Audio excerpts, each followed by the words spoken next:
Taste the Daily. காலி பணியிடங்களை விடியா திமுக அரசு குறைவாக நிரப்புவதால் வாழ்வாதாரம் பாதிப்பதாக கூறி பெண் ஒருவர் கோவை மாவட்ட ஆட்சியர் அலுவலக வளாகத்தில் கண்ணீர் மல்க தர்ணாவில் ஈடுபட்டதால் பரபரப்பு ஏற்பட்டது. அன்னூர் பகுதியைச் சேர்ந்த செல்வி என்பவர் ஆசிரியர் தகுதி தேர்வு எழுதி 3 ஆண்டுகளை கடந்த நிலையில் பணி நியமனம் கோரி ஆட்சியரிடம் மனு அளிக்க வந்தார். முன்னதாக திடீரென தர்ணாவில் ஈடுபட்ட அவர் 25,000க்கும் மேற்பட்ட ஆசிரியர் தகுதி தேர்வில் தேர்ச்சி பெற்றுள்ள நிலையில் தமிழக அரசு மிக குறைந்த அளவிலான ஆசிரியர் பணியிடங்களை மட்டுமே அறிவித்திருப்பதாக கண்ணீர் மல்க வேதனை தெரிவித்தார். சொல்றேன் சார், 10 வருஷம் ஆச்சு சார். நான் கன்சீவா இருக்கும்போது எழுதின எக்ஸாம் சார். இப்போ என் குழந்தை 6வது போறா. எனக்கு இன்னும் அந்த வேலை கிடைக்கல. ஆசிரியர் நியமனம் தேர்வு நாங்கள் எழுதினோம், எங்களுக்கு இன்னும் வேலை கிடைக்கல. அதாவது குறைஞ்சபட்ச 10 வருஷமா போஸ்டிங் போடலிங்க சார். 10 வருஷமா எவ்வளோ பேர் ரிட்டைர்மெண்ட் ஆயிருப்பாங்க. இந்த 10 வருஷத்துல பல காலி 10,000க்கு மேலே காலி பணியிடங்கள் இருக்குங்க.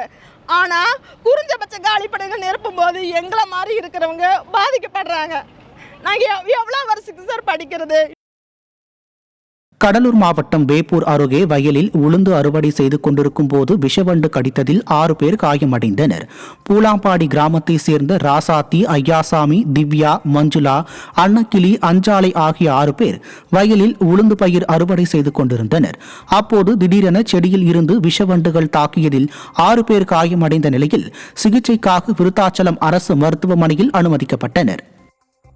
சேலம் மாவட்டம் குறுக்குப்பாறையூர் பகுதியில் குப்பை கழிவுகளை கொட்டுவதற்கு பொதுமக்கள் எதிர்ப்பு தெரிவித்ததால் பரபரப்பு ஏற்பட்டது. அப்பகுதியில் திடக்கழிவு மேலாண்மை திட்டம் அமைக்க ஏற்பாடு செய்து வரும் நிலையில் முன்னதாகவே குப்பை கழிவுகளை பேரூராட்சி நிர்வாகம் கொட்டி வருகிறது. இதனால் ஆத்திரமடைந்த பொதுமக்கள் பேரூராட்சி நிர்வாகம் சார்பில் குப்பைகளை கொண்டு வந்த வாகனங்களை சிறைபிடித்தனர். திறனற்ற திமுக ஆட்சியில் அதிகாரிகள் மக்கள் நலனில் அக்கறையின்றி செயல்படுவதாக குற்றச்சாட்டு எழுந்துள்ளது. ஈரோடு மாவட்டம் புஞ்சை புளியம்பட்டி நகராட்சியுடன் 2 ஊராட்சிகளை இணைக்க எதிர்ப்பு தெரிவித்து கிராம மக்கள் ஆட்சியர் அலுவலகத்தில் மனு கொடுத்து முழக்கங்களை எழுப்பினர். பவானிசாகர் ஊராட்சி ஒன்றியத்திற்கு உட்பட்ட நெஞ்சிக்குட்டை, நல்லூர் ஆகிய 2 ஊராட்சிகளை புஞ்சை புளியம்பட்டி நகராட்சியுடன் இணைக்க அரசாணை வெளியிட்ட நிலையில் 100 நாள் வேலை திட்டம் ரத்து செய்யப்படுவதோடு அனைத்து வரிகளும் பன்மடங்கு உயரும் அபாயம் இருப்பதாகவும் குற்றம் சாட்டும் பொதுமக்கள் ஊராட்சிகளை நகராட்சியுடன் இணைக்க எதிர்ப்பு தெரிவித்து அரசாணையை ரத்து செய்ய வலியுறுத்தி 100க்கும் மேற்பட்ட மக்கள் ஆட்சியரிடம் மனு அளித்தனர்.